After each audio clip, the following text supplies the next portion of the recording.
ৰাতিপুৱা গাড়ী চাড়ী ধুই কেনে এতিয়া মন্দিৰত আহিলোঁ অলপ থাকিব দিলোঁ অলপ। সঁচাকৈ ভাল লাগিছে। যোৱা দুবছৰ লকডাউনৰ কাৰণে আমি পূজা খুব ভাল ধৰণে উদযাপন কৰিব পৰা নাই। এইবছৰ ভাল লাগিছে, কিন্তু তথাপিও এটা যিটো ক'ভিড সৃষ্ট পৰিৱেশ একেবাৰে শেষ হৈ যোৱা নাই।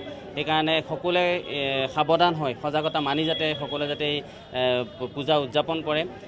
অসমৰ একমাত্ৰ এয়াই বিশ্বকৰ্মা মন্দিৰ, গতিকে আমি প্ৰত্যেক বছৰে আহোঁ আৰু আমাৰ গোটেই অসমবাসীৰ লগতে আমাৰ সকলোৰে সুখ হওক, আমাৰো সুখ হওক, সেয়ে কামনা কৰি পেলাই আহিলোঁ। আৰু দেৱশিল্প মহাভাগ দেৱনং কাৰ্যসাধক বিশ্বকৰ্মা বাবা নমস্তুভ্যং সৰ্বভীষ্ট ফলপদ শৰণাগত দীনাৰ্থ পৰিত্ৰাণ পৰায়ণে সৰ্বেস্বাৰ্থে হৰে দেৱী নাৰায়ণী নমস্তুতে। এছঅ'পিটো আমি মানিছোঁ, আপোনাৰ মাস্ক লগাব দিছোঁ, মাস্কটো পৰিধান কৰিবলৈ দিছোঁ আৰু সামাজিক দূৰত্বটো বজাই ৰাখিবলৈ দিছোঁ। আৰু আমাৰ যোনকেইটা ভলেণ্টিয়াৰ আছে তেওঁলোকে মানুহবোৰক কৈ আছে দূৰত্বটো বজাই ৰাখিবলৈ, মাস্কটো পৰিধান কৰিবলৈ। তাৰে ভিতৰত বহুতে মানিছে, বহুতো মানাও নাই। আমি ক'ভিড প্ৰট'কল মানি পেলাইহে চলি আছোঁ। মানুহবিলাকক গেডাৰিং কৰিব দিয়া নাই আমি, আৰু চব গোটেইখিনি ভালে ভালে চলি আছে।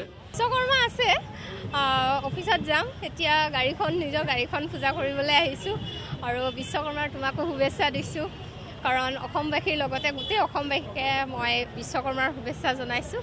যে বিশ্বকৰ্মা পূজা ক'ভিডৰ কাৰণে ইমান অনুষ্টুপীয়াকৈ আয়োজন কৰা হৈছে ন, কাৰণে মন্দিৰলৈ আহিলোঁ সেৱা কৰিবৰ কাৰণে।